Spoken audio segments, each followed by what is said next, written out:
And let's bring back Josh Ritter and Donna Rotunno now. If we have them there, let's pull them up. You know, Josh, if you're there, I want to start with you. There was some discussion about waiving the preliminary hearing. The preliminary hearing is an opportunity, as Paul Morrow said, to have a mini trial. You get evidence, you can cross-examine witnesses. It's determining probable cause. What's your analysis of the defense saying we're not waiving the preliminary hearing? I think they want to view it the evidence. I think they want to see what exactly the government has. Are they able to prove it? Another thing that happens at the prelim is it's an opportunity to see how some of these witnesses perform.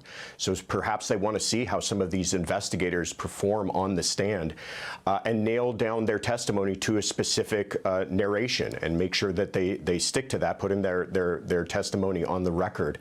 I will note that it sounds like we're going to be dealing with this case for quite some time, given that the prosecution said the discovery is voluminous. And if you think about it, this is a crime, a murder that took place in front of hundreds of eyewitnesses. All of those people have to be identified and interviewed, electronic devices. This is a process that's going to take quite some time.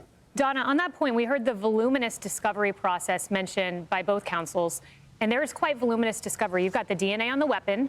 That will be forensic analysis. I'm sure they will try to challenge that in whatever way they can. You have the messages on Discord where there was an admission from Tyler Robinson that he had committed the crime. You have the text messages with the roommate where he methodically talks about looking for the weapon.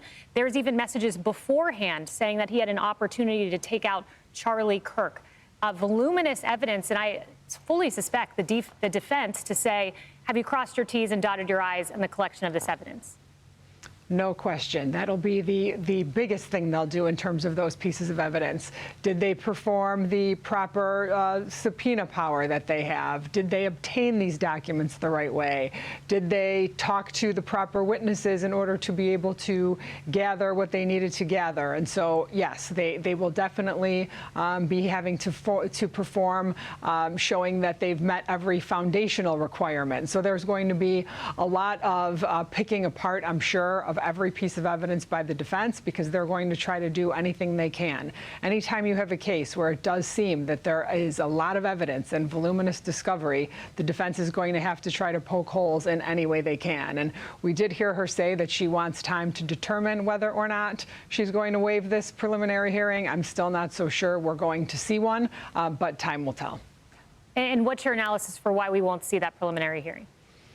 I just don't think that they're going to want, and I understand what Josh says in terms of trying to put people on the witness stand, see how they perform, but I do not see the benefit in a case like this where the evidence is what it is to kind of rehash it, put it out into the public sphere again. I think what the judge did in his comments was to do a very great job to say, we do not want any problem with the jury pool. We do not want to seem like we're unfair in any way. This is a way to make sure that this case does not have a change of venue request or that one is not granted. And I think in that same vein, I don't think that the defense is going to want all of this evidence to get out and potentially taint the jury pool any more than potentially they already have been with the statement that was read to us by the prosecutor right after the arrest was made. We'll be watching it October 30th, 10 a.m. Josh, Donna, thank you. Thank you. Hey, it's Will Kane. Click here to subscribe to the Fox News channel on YouTube. It's the best way to get our latest interviews and highlights. And click to subscribe to the Will Kane podcast for full episodes right now.